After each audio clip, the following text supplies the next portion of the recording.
And this is dated February 8th, and you can see that net losses or out of the COMEX is just over 2,000 ounces, you can see here. So there was, 186,000 added and 188 taken out, so that gives us a net loss. So the COMEX is running out of both physical gold and silver. All right, and also from David Brady, he says, COMEX running out of physical gold and silver would certainly explain the bank slashing their short positions last week.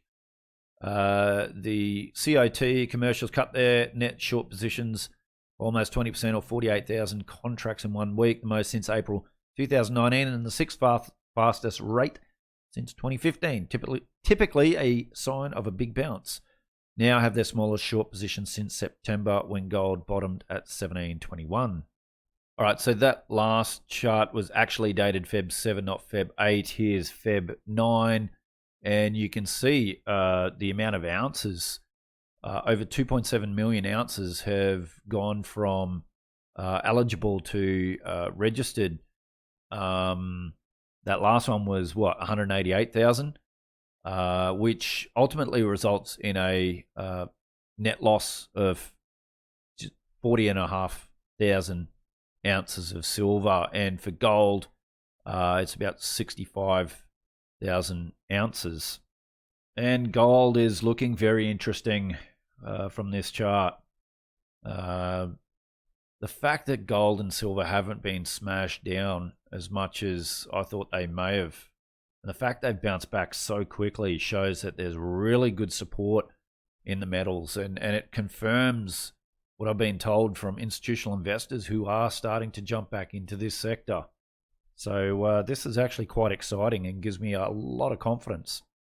Yeah, and I think this is where I can spill the beans on a very important development, which is undoubtedly related to the implementation of Basel III NSFRs. And those doubters out there, and I do understand, because you think that why is the price not rocketing up at this point? And we've obviously given reasons for that, because there's still a speculative market out there that you can gain. But on Monday night, after a very large client approached me to assist in converting a very large spot index gold position, i.e. they bought a lot of XAU FX gold, locked in the price, and they did that particularly in the last 2 weeks. And obviously they wanted to convert those spot index positions into physical, really at the smallest premium possible, into an already trapped out, refiner quotas being, they've already filled their refiner quotas to the limit. Now, obviously, the larger size that you order, the larger the premium. Now, obviously, this forced me to tap into the first-tier banks, and it resulted in a call with my client, with a long-time contact at a very well-known first-tier bank, who, until the deal's completed, obviously, we're going to remain nameless.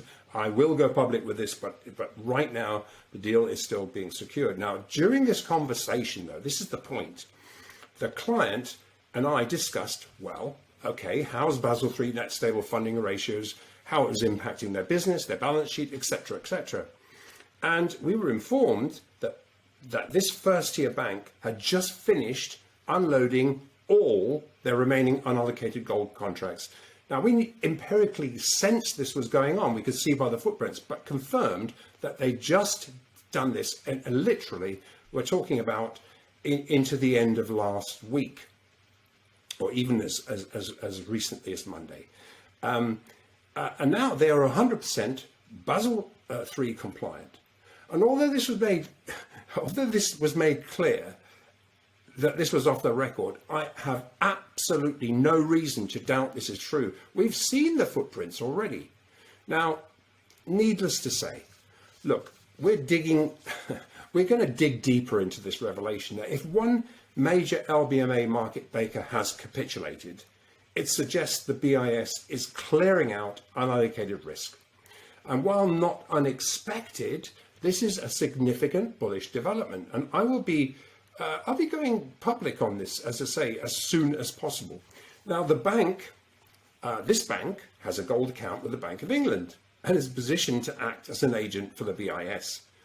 But what this disclosure suggests is that this will at some point become mainstream, and the BIS is gradually moving to position itself for higher gold prices. And that jives with absolutely everything we're seeing.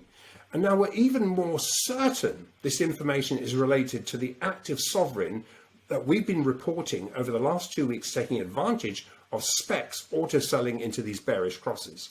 Now, on the 2nd of February, even Bloomberg picked up this whale, as they put it, buying into the obligatory non-farm payrolls, paper gaming. They were noticeably underpinning every single dip sub 1800 in the physical market, that was his. And as we discussed last time, and ended our episode with it, I remember, we thought the sovereign buyer that kept appearing was Russia and China centric. However, it now appears all central banks are competing to add safe haven physical reserves. And we have expressed our view that the BIS, which is far more represents the interests of Europe than the US, are in the process of parting ways, certainly with the divergent views on gold. And we discussed this in one of our interviews with Daniela and Martina Booth. And I think we were in agreement that there is definitely something going on here. And it's really not hard to understand. You know, Europeans are on a landmass that has Russia and China as neighbors. Now, recent geopolitical risks are being stoked clearly by the US and the UK, but primarily by the US.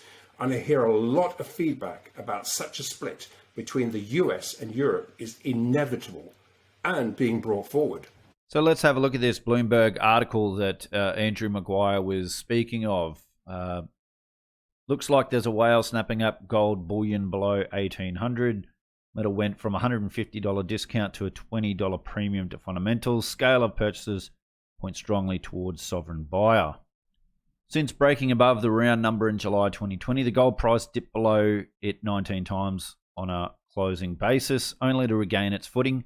The past year, the modeled value of gold, based on a regression study that includes the dollar real rates and ETF holdings, dropped nearly 10%. Yet the metal's price only fell around 2%. Clearly, there is a big buyer who considers the metal a long-term hold. Such whale activity, which shows up neither in ETF holdings nor in futures positioning, would require a substantial buyer accumulating in size in the London over-the-counter market. Yet Vault holdings reported by the London Bullion Market Association, the LBMA, which include both ETF and some central bank-owned metal, shows only a fractional increase in the year through December, from 307 million to 309 million troy ounces. That would suggest that whoever is buying is able to buy in scale, leave little footprint in the market, and then take delivery and store the metal in secure, invisible vaults. And that points strongly toward a sovereign buyer. Central banks normally declare to the IMF the amounts of metals they have on their books, but there are precedents where this has been done with some delay. Between 2009 and 2015, China reported no change in holdings, only to reveal that it had bought 53 million ounces of metal over the period. Spot gold is again bobbing along near 1800 an ounce. Well, we know it's now over 1860, as it has been since mid-2020. Remember, this article is a bit over a week old now. The stickiness of that level, particularly as fundamentals turn more bearish, suggests there's a big buyer somewhere in these waters. So Tavi tweeted this one out. Game on. Strong move on the gold to S&P 500 ratio after retesting its recent breakout. This is an early move. Gold looks to be out of a bullish pennant, and precious metals are ripe for a major move to the upside from here. Kevin Smith from Crescat Capital. The bigger deal for gold and silver is the multi-decade cup and handle. Not be surprised to see steep upward moves ahead, like we have not seen since the 1970s. Now, as you guys know that follow this channel, I'm not so much a technical trader. I am a fundamental value investor. However, I do follow and listen to people that trade the technicals and know a lot more on the technical analysis than I do. And also from Kevin, many investors are doubting Friday's breakout in gold. The strong buying interest in mining stocks on a big day down for equities at large should squelch any fear, he says. And he just says Friday's performance, the Philly Gold Index, up 5.2%, S&P 500 down 1.9%, and the NASDAQ 100 down 3.1%. So this one's from Peter Spina. Massive volume alert. 40,000 plus contracts in just 30 minutes. 4+ million ounces traded. Volume remains very heavy.